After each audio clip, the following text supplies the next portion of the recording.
Hello everyone, Sława, welcome in I think 14th episode of Searching for the Slavic Soul, which is a podcast produced by Vitia and presented by me. My name is Magda Lewandowska and today I will be talking about the magic of Słowo, which in pretty every single Slavic language means word, like the spoken word. Just adding in case my Polish accent causes you to misunderstand something I'm saying. Anyway, today's episode is absolutely one of a kind because what we are going to be talking about today has not been written or published anywhere across any of Vitia's internet platforms. Because, usually there is a blog post and then there is an episode of podcast at some point later. But today we are doing it the other way around because in this way, in talking about Słowo first, I want to honor the hundreds or thousand even year old tradition of spoken Slavic word. So basically the tradition of Słowo and the magic of Słowo as well. So if any of this sounds interesting, keep listening.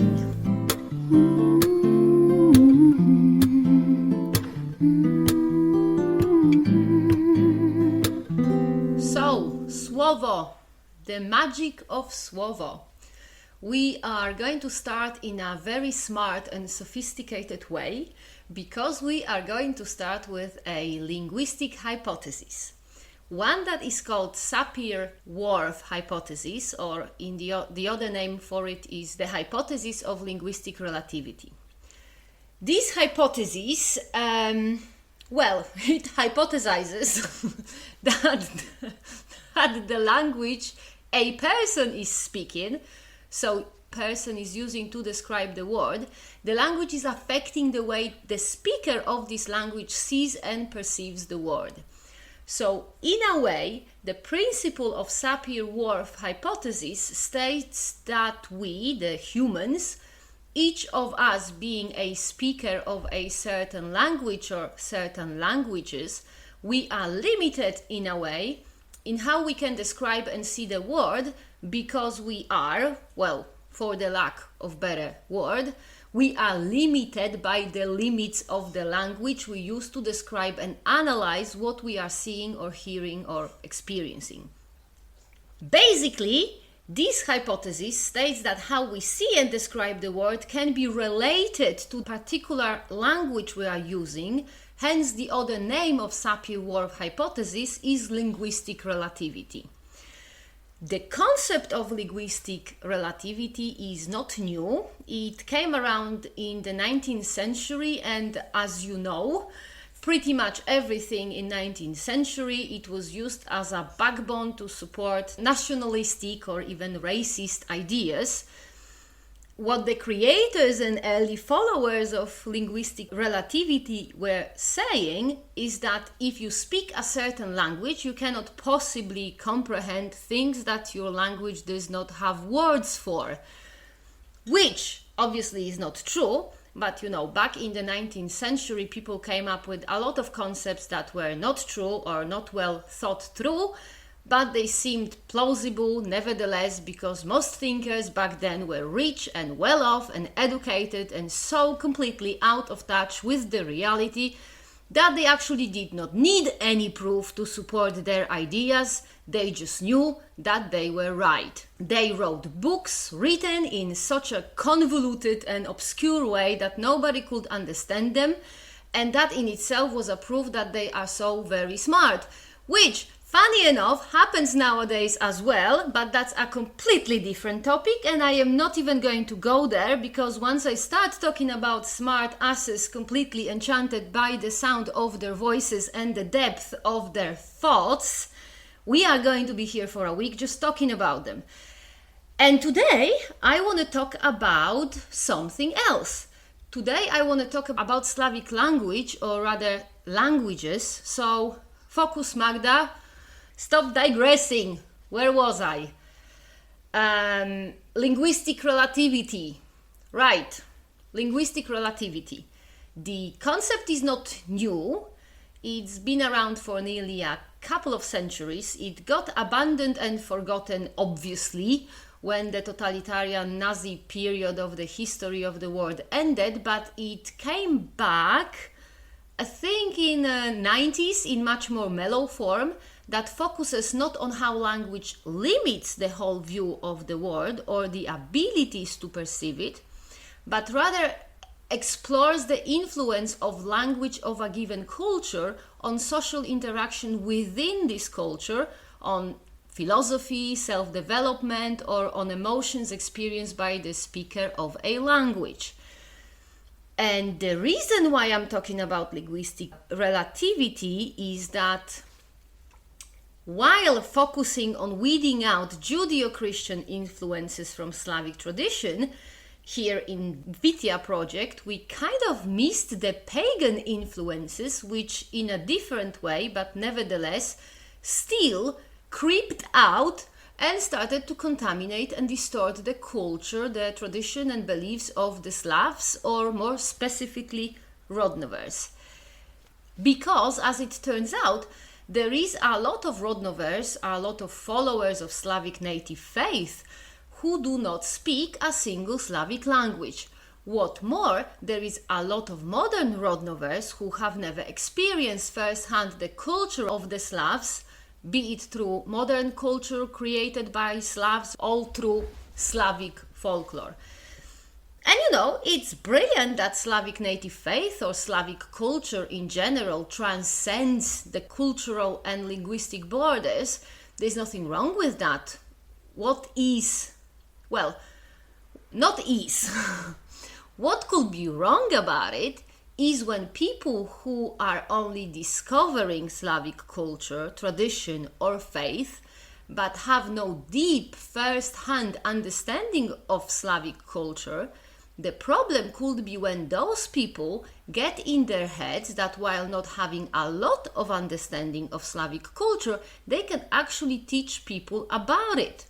So, basically, while here in Vitia project, while we were focusing on Judeo-Christian contaminant, we completely missed the new, only now developing pagan source of new contaminants being introduced to the Slavic culture. To give you an example, there is a person called Patricia Robin Woodruff, whom, to keep things simple, I will be calling Pat. So there is this person called Pat who lives in Northern America. She's never lived in a Slavic country, does not know, does not speak, read, write or understand in any other shape or form a single Slavic language, yet she got it in her head that she is qualified to teach about Slavic culture and magic. And she started teaching it. And also she started publishing books, which apparently you can get on Amazon. Those books are titled Guide to Slavic Deities, and there is another one, I think it's only upcoming, that is called Roots of Slavic Magic. And those books are advertised as textbook, like really reference books for everyone interested in Slavic deities. I learned about Pat's books a few months ago, and obviously I became very interested, new info, new sources, awesome. So I looked more into it, and this is when I went what the actual fuck?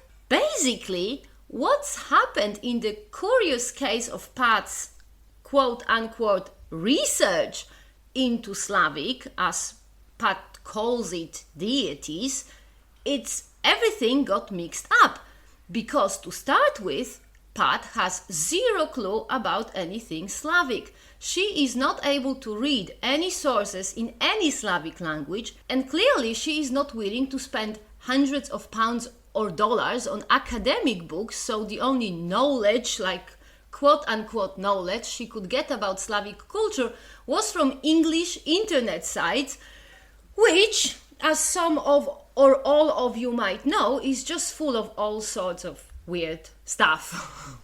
Because Pat does not speak a Slavic language and has zero understanding of Slavic, of Slavic soul, really. She does not know and does not understand how it is to be a Slav. What does it mean to be a Slav? What are the core values, ideas, or concepts acquired while growing up or living among Slavs within a Slavic culture? She assumed that Slavic native faith or, Slavic religion or Slavic mythology or Slavic deities is kind of like, I don't know, Wicca or some other pagan system of beliefs with just, with Slavic gods added. And it's just so very wrong. Because, and this is where the language comes into focus, because there are ways of looking at the world, of perceiving the world and describing it, ways which one cannot experience through English language. There are things that are like a second nature for a speaker of a Slavic language, but that are not easily noticed or understood by an English speaker. One of these things is explained by by something that is very obvious for any speaker of a Slavic language and very foreign for an English speaker, and this is the concept of grammatical gender. Grammatical gender is a feature of, as far as I know, all Slavic languages. Obviously, grammatical gender is not exclusive for Slavic languages, but nevertheless is something completely inexistent in English language, the only language that is known to our path. The presence of grammatical gender in Slavic languages means that everything, absolutely everything that can be described in Slavic language has a gender and is spoken about like it has a gender. Again, as far as I know, in all Slavic languages there are 3 grammatical genders. There is the masculine gender, the feminine gender, and the third one, which is translated in English as neutral, is kind of none of the above. So the third grammatical gender, the one that in English is called neutral, it's actually, as we call it in Polish, nijaki. Nijaki literally translates into not this and not that. So the third grammatical gender is not described by what it is, like, the masculine gender is masculine and the feminine gender is feminine, but the nijaki gender is described by what it is not.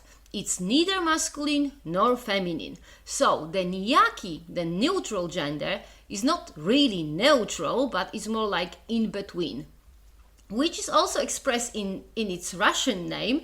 In Russian, the neutral gender is called średni rod, which can be translated as the average one or the one in the middle. So as I said, not this, not that, but something in the middle. And what does it mean, you ask, my English speaker? Well, it means that a Slav looks at the world as a place full of masculine, feminine, and, the in-between elements. A Slavic speaker does not have to make up an opposite of something to balance out the, as Pat calls it, the basic elements. Because one thing that Pat does in her quote-unquote research is actually not finding out about stuff, but making stuff up. So, in Pat's quote-unquote version of Slavic religion, every single male or female supernatural being gets its own female or male counterpart. Because, in Pat's extremely expert opinion, this is exactly how you balance things out. And maybe it works for other types of pagans, I don't know, but in Slavic paganism, it not only does not work, but is also completely redundant.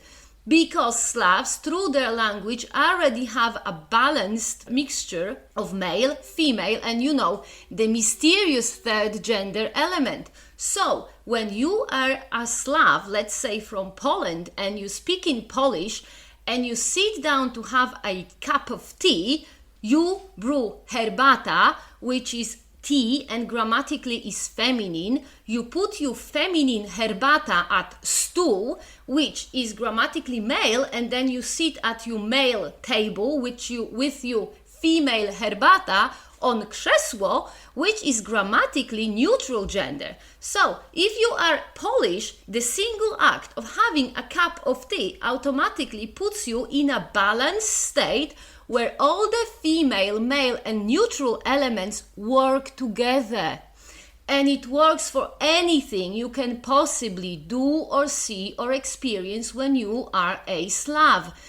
Everything that surrounds you, everything that can be described by a noun or an adjective or a verb, everything is a mixture of female, male and neutral, and it balances itself out.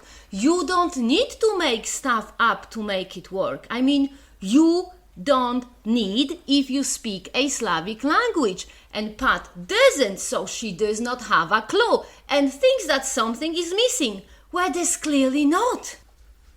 Another thing that Pat and many English-speaking pagans don't have a clue about is Slavic phonemes, and obviously they cannot tell them apart and see any difference between them, which is no wonder really, because Slavic languages are legendary in long tongue twisters and weird sounds that are incomprehensible and indistinguishable for not Slavic speakers. Which is not a big problem if you follow the Slavic tradition and learn from Slavic sources or Slavic people who can explain it to you. But when you are our Pat and don't have a foggiest clue about Slavic phonology, but still want to teach others about Slavic culture, this is when we have a big, big problem. And the problem is putting Shiva, Sheba, Shiba, Żywia, Żywa, Dziewa, Ziva, Deva, Dzieva, and another similarly sounding phonemes in one category of a goddess, a made up by Patricia goddess of, from what I understood, life, healing, and I think water? The reason I am not sure what the Shiva, Sheba, Shiba, Żywia, Żywa, Dziva, Ziva and other goddess is because Patricia's book, the one I had the misfortune of reading, is a badly written book. It is not logical, its layout is bonkers, chapters make no sense, it is a really, really bad book. It's badly written, badly researched, badly structured, it's even badly priced. When it comes out, it's going to be badly priced because whatever this book is going to cost, the price is just not going to be low enough. I mean, I thankfully did not have to pay to read it, but bloody heck, you'll have to pay people to read it. You know, paying people to read it still could not be enough to make them read it. I only read it because I'm fully committed to the Slavic cause and to making sure the Slavic tradition stays as uncontaminated as it is only possible. So, you know, I read it, so you don't have to, but did I have to suffer to get through this book? Anyway, Shiva, Sheba, Shiba, Żywia, Żywa, Dziva, Ziva, Deva and others, there is a whole list of phonemes like that there. So, according to our Pat, those are all the names of one goddess, which allegedly exists and is responsible for, I don't know, for something, water or life or something. And it's just wrong. It's so wrong. Because for a speaker of a Slavic language, those phonemes which Pat put together in one bag, those phonemes don't belong in one bag. They don't mean the same. They sound similarly, obviously, because they are phonemes, but they have completely different meaning. So let's take Shiva, for example. Shiva is an adjective, female, singular, and it means gray. So Shiva is one female with gray hair. It can be one female horse or one female human. That's not specified in the form of this adjective. Żywa or Ziva are also adjectives, also female, singular, but they mean alive. So żywa or živa mean one alive female. Again, species of this female, whether it's a horse or a human or I don't know, a river, because rivers tend to be females in Slavic languages, it's also not specified here. Then we have jiva, which is actually not so easy to explain because it's an old form. It is definitely female, definitely singular, but it could be either an adjective or a noun. It comes from Proto-Slavic diviti, which is a verb and means to surprise, or from divo or div, which are nouns and mean a miracle or wild. So, jiva could be one wild female or one surprising, wondrous or miraculous female. The jiva phoneme we can find in the names of Slavic demons like Dziwożona or Samojiva. So, when a Slavic person hears the phoneme jiva, he or she thinks something female, wild, and supernatural, so a female demon, for example. On the other hand, deva is a singular noun and it means a girl, a maiden, one girl or one maiden to be specific. Sheba and Shiba are not so obvious. They sound made up. I don't have a foggiest clue where Pat took those phonemes from. For an average Slavic speaker, they sound like totally made up stuff. To be honest, given the level of Pat's writing, like quote unquote writing, and the sources she uses and the research she does, I would not be surprised if those were failed transliteration of Slavic phonemes into non-Slavic languages, which Pat took as other version of the same, other versions of what sounds like the same to Pat. Anyway, what Pat, and in her infinite lack of understanding of Slavic languages, took for one thing, it's actually many different things. We have grey hair, we have a girl, an alive female, and something wild and likely demonic. So basically, grey, wild, maiden, demon that is alive. Like, come on, people, really? Maybe we could make something out of this, but the only name out of the long list given by Pat, the only name out of this list that is confirmed by historical sources as a Slavic goddess is Shiva, which was mentioned once, not even in one sentence, but in literally 3 words in the Chronicle of the Slavs, written by Helmond sometime in the middle or towards the end of the 12th century.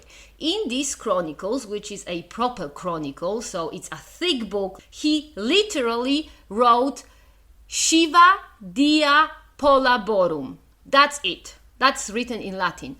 There is nothing else written about Shiva. And from what I understand, there are either different copies of the Chronicle of the Slavs, or maybe the handwriting is not clear, because the historians give 3 possible versions of Shiva dea polaborum. So one version is Shiva dea polaborum, the other is Shive dea polaborum, and another one is Syna dea polaborum. So the historians who saw Helmond's Chronicles of the Slav with their very eyes, who saw the original handwriting of the monk who wrote the book down, they are not sure what's written there. So it could be Shiva, it could be Shive, or it could be Syna. That is it. 3 possible versions. None of it looks or sounds even remotely as Jiva or Żywia or Sheba that Pat is pushing in her book.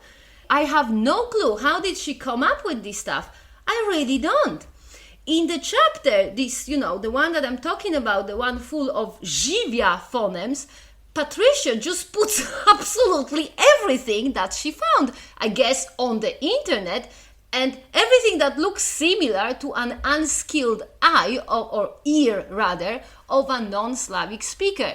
So we find there a Polish town, Żywiec, which name, and we know it for sure, comes from an old Polish noun Żywiec, which means farm animals. She also took the Polish word dzwon, which means bell, and she put it in there too. She gave an example of bells in churches in Kraków, which is one of the oldest towns in Poland, and wrote that, I quote here, "It is a remnant of petitioning this goddess of life and death to take care of the person's spirit," unquote. And now, how Pat came to this conclusion is beyond me, because, as it should be obvious to anyone with half a brain, pre-Christian pagan Slavs did not know and did not use church bells, because they didn't have churches. They also did not ring bells for the spirits, and most certainly not with intention of taking care of these spirits. Pre-Christian pagan Slavs did use various noises on spirits, on malevolent spirits, to chase them away. So the making noises wasn't in order to take care of the spirits, but to scare them away. In order to take care of the spirits of the people pre-Christian Slavs cared about, for example, the spirits of their ancestors, the pagan Slavs did not ring bells. They had a feast. They held feasts as a part of ritual of veneration of the ancestors. They invited the ancestors to this feast, they ate with them and drank with them, they celebrated with them. And who knows, maybe as a part of live music during those events, some sort of bells were used, but bells were most certainly not a sine qua non condition of caring for the spirits of the ancestors, of our pagan ancestors. And petitioning of any goddess was not part of feasts either, because pre-Christian pagan Slavs did not need any goddess or god to take care of the souls of their ancestors. They took care of those souls themselves. They venerated their ancestors. They gave them offerings, food, mead. They sang for them, live music. It was a Slav's responsibility to take care of his or her dead. No goddess, grey, blonde, wild, or domesticated, no goddess of any kind was needed there. As to goddesses or gods of any kind, Pat seemed to also be completely losing the Slavic meaning of the word describing god or gods. In the title of one of the chapters of her book, she claims that in Slavic tradition gods are called Bogu, and also that the word god means a giver. That is interpreted as share, and the god-related word bóstwo translates into noble, like it means noble, and is of Iranian origin, which, when a Slavic speaker reads it, it just makes no sense at all. I mean, I was reading it and I was wiping my screen, double and triple checking it, because at first I thought that this mambo jumbo was due to a problem with my computer or maybe my internet, because I could not believe that anyone would come up with stuff as ridiculous as Pat has. But after checking my computer and my internet and, reading word by word what Pat wrote, I realized that she really has come up with this stuff and that she is selling it as Slavic lore. And what I think it is all, and I think it's all due to Pat not speaking any of many Slavic languages available and not having a slightest clue about how Slavic languages work. Because another thing that is typical for Slavic languages is something that is called declension. Declension is the changing of the form of a word to express this word function in a sentence. English language has no declension at all. In order to express in English what function a given word has in a sentence, the English speaker will use a preposition, postposition, or will, be placing the word in the right place in the sentence. For example, in English, if you gave a present to your sister, the only way you can tell someone about it is by saying, I gave a present to my sister. if you change the order of the word, so for example, if you say, my sister gave a present to I, or if you use a different preposition like I gave a present with my sister, this changes totally the meaning of the sentence.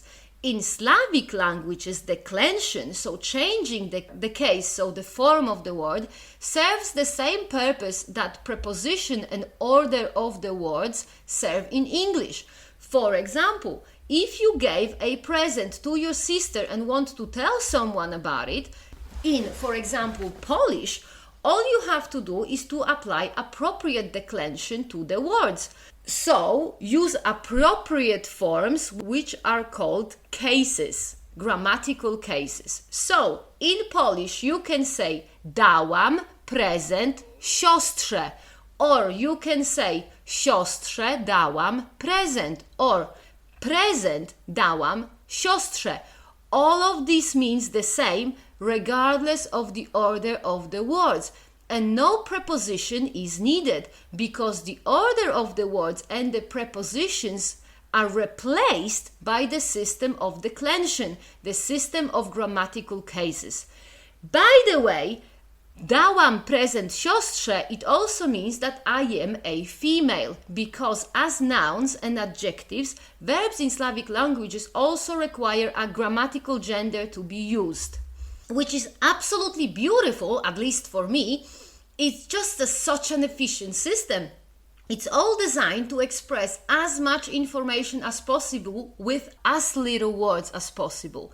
Because in order to say in English that you gave a present to your sister, you have to use 7 words and you're still not able to express all the information that 3 words in a Slavic language can express. So, it's just awesome. Slavic languages are just super efficient, super meaningful and precise in a way of expressing yourself and communicate information. When I talk about efficiency of Polish language, I always give an example of something that is called in Polish imiesłów przysłówkowy uprzedni, which I believe in English is called a perfective anterior adverbial participle.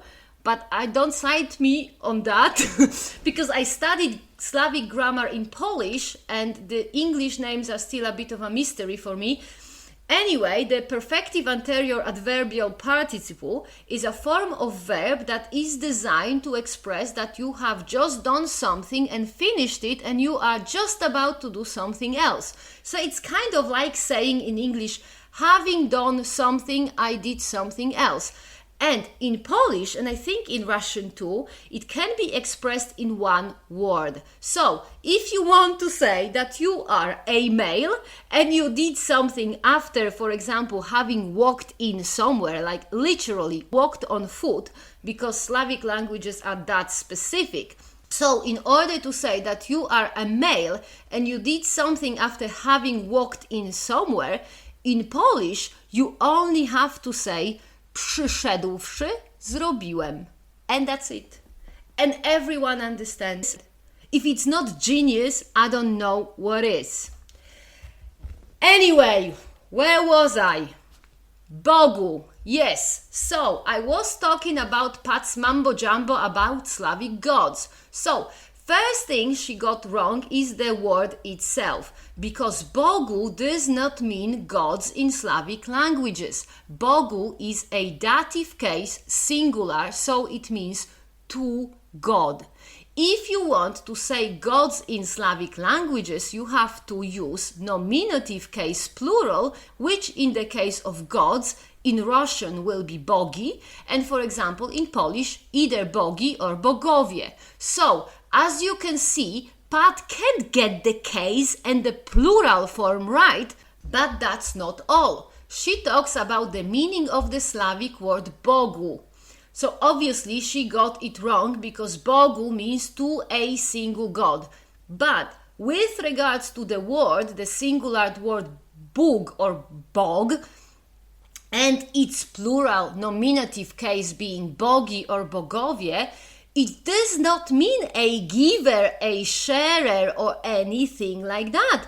In pretty much any Slavic language, the word Bóg or Bog means God. It doesn't mean anything else. And any Slavic speaker would know that. The word bóstwo, that if you remember, Pat claimed it meant noble, it doesn't mean noble, it means deity. The word bóstwo, which happens to be Polish and in Russian, for example, is bożestwo, is derived from the word Bóg or bog. And that's it.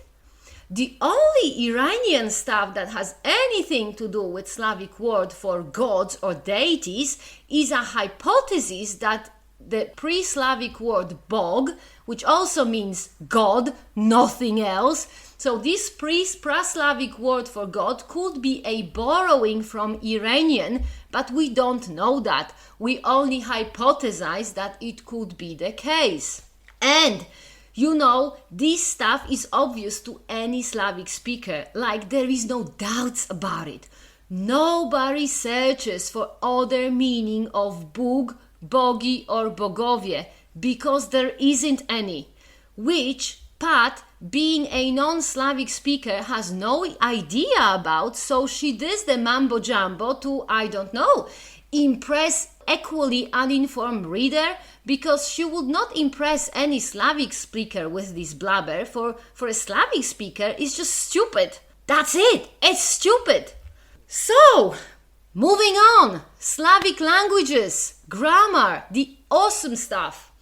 One thing that Slavic languages have in buckets, and that is also foreign to English speaker, is something that is called reflexive verbs. Reflexive verbs are verbs that kind of apply to itself. Those verbs, to themselves. Those verbs in Slavic languages are usually created by adding się or sha, adding it directly to the word or putting it just after the word. Reflexive words are another absolutely awesome feature of Slavic languages because they are used to express a variety of things that seem obvious to a Slavic speaker but are not so obvious to, for example, an English speaker. So, if you fell in love with someone, in English you will say, I fell in love with you. But in Polish, you would say, if you are a female, zakochałam się w tobie. And if you are a male, you'd say, zakochałem się w tobie. Because, you remember, everything in Slavic languages has to have an appropriate gender. So, what does zakochałam się w tobie mean? Zakochać się is a reflexive word, so it applies to itself. So, if you are Polish and you fell in love with someone, you will tell this someone, I love myself in you. Reflexive word. And it's just so awesome. Because when we fall in love, we don't really know the person we fall in love, right? We only know how we feel around this person. Therefore, we don't love this person, not yet. We love how we feel around this person. We love how this person reflects us, how this person interacts with us. We feel amazing when we fall in love. We feel beautiful, smart, full of energy. Therefore, we love ourselves in the person we are in love with. And, you know, to express this concept in English, I had to use 4 or 5 sentences in Polish. Thanks to the amazing reflexive words, I am able to express it all in 4 words, in one short sentence. It's genius. It's absolutely genius. But the reason I talk about reflexive case is because I suspect that Pat, not understanding Slavic languages, she stumbled upon something written in a Slavic language, something that was a reflexive word, and not understanding what it is all about, she came to conclusion that it was a name of a god. Because, as it happens, Pat claims that Slavs worshipped a god that was called Shebog.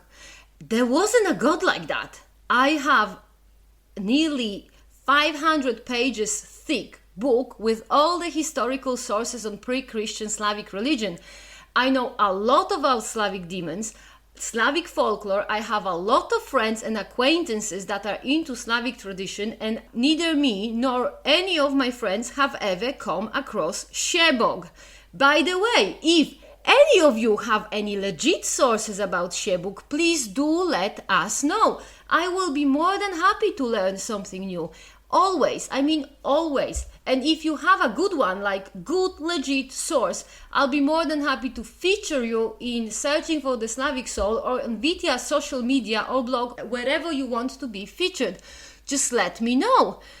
So, I don't know, unless there is something I don't know of, which hopefully somebody will let me know, as of, for now, I haven't got a foggiest clue where this Shebog came from. And I kind of thought about it, and I have a hypothesis. Actually, two hypotheses. So one option is that Pat found an old publication on Slavic religion, a publication written in a Slavic language. And there's plenty of such publications on the internet. Rodnovers, but also librarians or academics are very active in digitizing the old Polish, Russian, or other Slavic archives. So you can easily find PDFs of books from 19th century with prayers or recorded folklore songs and such. So what I think has happened, I think that Pat saw one of those PDFs and read there, for example, Kaję się Bogu, which means I bow to God.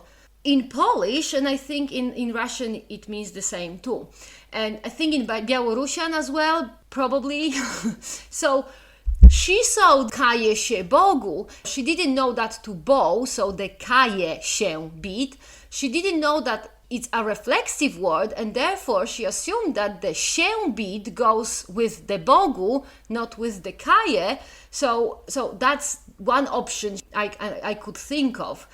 The other explanation of the Shebog mystery is that Pat was trying to make up a female equivalent of the Shiva goddess she made up before. So maybe she took the she from Shiva and added to the god from God, like the bog from God, and came up with Shebog. But if she did that, that's just completely wrong, because this is not a way of making a female word into a male one. I mean, Slavic languages are super flexible, and you can absolutely make a word and change its grammatical gender. So you can easily make a male word into a female one, or the other way around, but there are rules for it. There is a whole range of suffixes, that you can add or remove to change the gender of a word. But neither she nor bog are one of those suffixes. And any speaker of Slavic language knows that. And another very important thing that every Slavic speaker who is interested in Slavic magic, not even religion, just magic, is that Slavic magic is grounded in words. The words, how you pronounce them, what grammatical gender or case you apply to them, whether you use a reflexive word or not, that makes up the roots of Slavic magic. Słowo, or plural słowa, are the building blocks of Slavic spellcasting and any other form of magical or religious rituals. The oldest Slavic magical tradition is talking, just talking in a Slavic language. Knowing a Slavic language gives one the ability to perceive and describe the word, the interaction within the word, and even the very nature of the elements of the word, in a way a pre-Christian Slav perceived and talked about it. So the Slavic spellcasting, which in Polish is called zamawianie, and in Russian, for example, zagovory, but it's just talking. Zamawianie comes from verb mówić, which means to talk. Zagovory comes from Russian word gavarit, which means to talk. This is why, in order to make the Slavic magic happen, the person performing the magic, so wiedźma, szeptucha, znachor, znachorka, or even wołch, this person has to use the right words. Pronounce them correctly, so make sure that the ż is pronounced like ż and the g is pronounced like g. This person has to use the right accent, the right inflection, the right tone of voice. These verbal magical practices of pre-Christian Slavs are documented in dozens of historical sources. Multiple independent chronicles, historians, or just religious writers from medieval times wrote about pagan Slavs using language to do magic. It could be naming a disease to chase it away. It could be using specific words to cast spells, teaching these words to other pagans. The tradition of Slavic spellcasting, the tradition of zamawianie or zagovory, it's so embedded into Slavic way of life that it actually survived to modern times. And language, a Slavic language that is used properly, it's an absolute necessity in Slavic magic. I'm not even talking religion here, just magic, because Słowo, the spoken Slavic language, this is the very root, the foundation of the world of Slavs. So, knowing all of that, can somebody please explain to me how a person who cannot even get a single Slavic word right, let alone understand a short sentence or a paragraph in Slavic language, how a person who is not capable of pronouncing a Slavic word right, how the heck this person can teach others about the roots of Slavic magic or Slavic mythology or gods? How? What was Patricia thinking when she decided to quote unquote research, write and teach and preach about Slavic beliefs or magic? What are people who listen to her thinking? That one can talk in English to cast a Slavic spell? Like, really? How on earth one can understand a culture without understanding the language of this culture? And it's not even culture. Patricia Woodruff claims to be able to understand Slavic magic. Magic based on language without having the foggiest idea about this language. Like, come on people, think, use common sense. Do not attempt to learn anything on anything Slavic from Pat's books or from anyone who does not understand Slavic language. Just to make myself clear, I'm absolutely not saying that you need to know Slavic language in order to believe or worship Slavic gods. Absolutely not. Because as this episode shows, particulars of Slavic language can be explained. So if you want to learn about Slavic tradition and you come across a Slavic word that you don't understand, get in touch with someone who understands it and ask them what it means. And I promise you will not only get an answer, but most of the time you will also get a few links to papers or dictionaries or other sources that will explain this word in more details.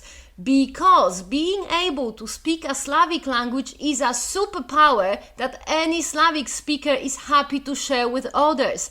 I do not know a single person speaking a Slavic language that would not be happy to help out a non-Slavic speaker in order for this non-Slavic speaker to understand Slavic culture better. However, if you don't speak a Slavic language, you have to be really careful when performing rituals or magic or teaching about those topics, because you'll get it wrong. Particularly if you are an English speaker, you will get it so wrong, it's not even funny. From my personal experience, the difference of how you talk and think about everything in English and in Polish, it cannot even be described. It's like living in two different worlds that, overlap, but at the same time have completely different optics and angles and ways of making things happen.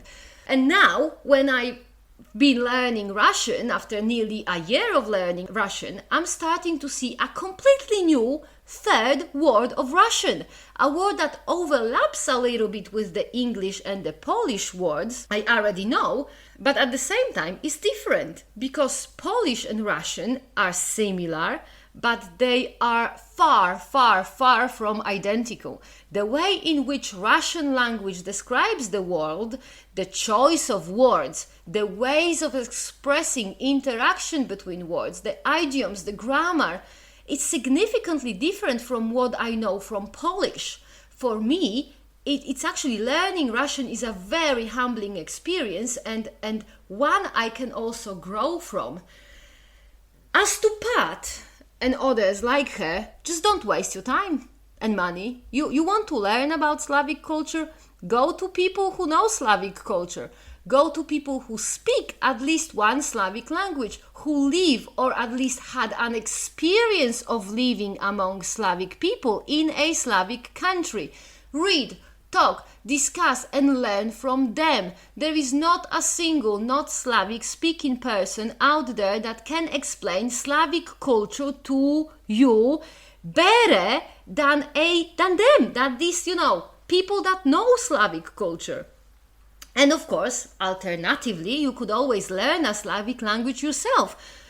Get the experience and the in-depth understanding of Slavic culture firsthand. And it's worth it. It's hard, but it's worth it. So, that's all for today. I hope it wasn't too bad and too emotional. However you found this episode, well, do let us know. As always, you can contact us through Vitia's website and blog and Facebook and Instagram and YouTube, and I will link all the contact details in the notes of the podcast. Another thing I will link is an invite to a Rodnovery Discord server I talked about in the previous episode. This Rodnovery server is full of people that are happy to explain everything Slavic. And what you will also find there is lots of links to various sources on Slavic culture and tradition, and religion, and magic, and language, and those sources are mostly in English. What we also started recently doing on Radegast, on the Rodnovery Discord server, we actually started compiling a list of what is called fake lore. That's all the BS written by people who don't have a clue about Slavic culture yet write about it anyway. So you'll find Pat there and many others. And I think that's it for now. Take care, stay away from fake lore, and until next time, Sława!